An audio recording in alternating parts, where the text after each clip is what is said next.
Napoleon Bonaparte एक नाम जो इतिहास में अपनी बहादुरी और रणनीति के लिए अमर है। लेकिन क्या आप जानते हैं, इस महान योद्धा ने भारत को जीतने का सपना भी देखा था। आज हम बात करेंगे उस अध्याय की जब नेपोलियन ने भारत पर विजय पाने की कल्पना की थी। सन 1798 में नेपोलियन ने मिस्र पर हमला किया।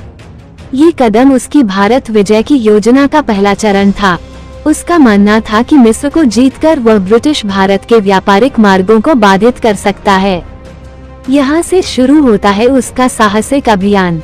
नेपोलियन की दृष्टि में भारत एक समृद्ध भूमि थी जिसके पास अपार संपदा और सांस्कृतिक विरासत थी।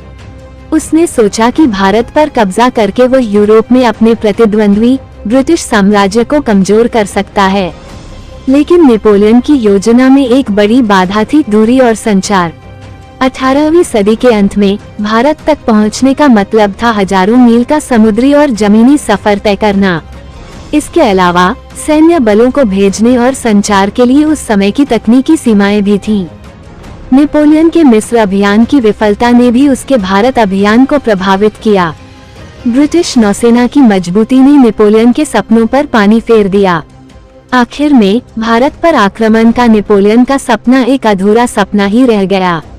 उसकी योजना व्यावहारिक चुनौतियों और ब्रिटिश साम्राज्य की शक्ति के सामने टिक नहीं पाई। तो ये था वो अध्याय जब विश्व इतिहास का एक महान योद्धा भारत को जीतने का सपना देख रहा था।